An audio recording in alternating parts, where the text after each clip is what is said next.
I'm Donald Bell for CNET.com, and today I'm giving you a first look at the Apple iPad.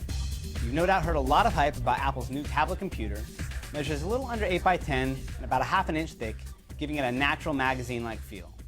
It weighs 1.5 pounds, which is light by laptop standards, but a little hefty compared to something like the Amazon Kindle. There are two main models, one that connects to the web over Wi-Fi and one that uses a combo of Wi-Fi and 3G wireless from AT&T.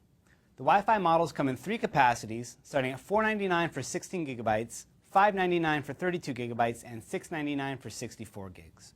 The 3G equipped models come in the same three capacities, but sell for $130 more on top of the pay-as-you-go data plan you need from AT&T to get the 3G working.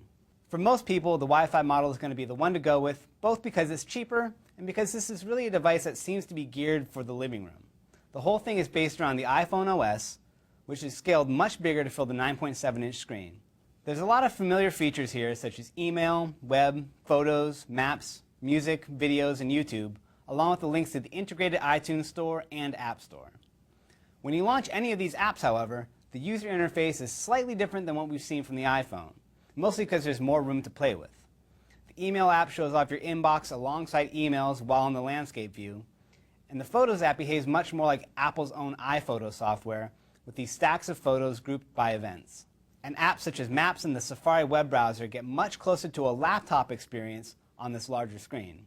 Apple beefed up the processor too, using their own 1 GHz A4 chip, which makes the whole thing very responsive, which is something you notice in particular on apps that don't depend on the web, like Photos.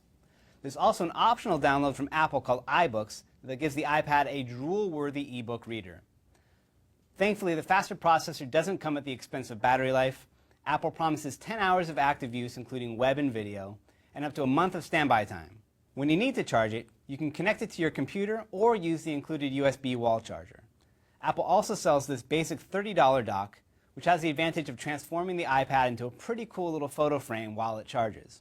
Speaking of docks, Apple has another one for $70 with a keyboard attached, which can really help with hardcore emailing or entering text into Apple's optional spreadsheet, documents, and presentation apps, which sell for $9.99 each. They're useful, but like the iPhone, the real draw of the iPad in the long run will be apps made by third parties. You've got all sorts of games with stunning graphics, video streaming apps like Netflix, a comic book app from Marvel, and tons of exciting apps that are trickling out day by day. All of that really gets down to the main appeal of the device. There's no single thing that it does that can't be done with a $1,000 laptop, and in some ways done better. But given its size and its price, and its design like most Apple products, puts even the most expensive competitors to shame. So there you go, that's my take on the Apple iPad. You can find more of our continuing iPad coverage at CNET.com.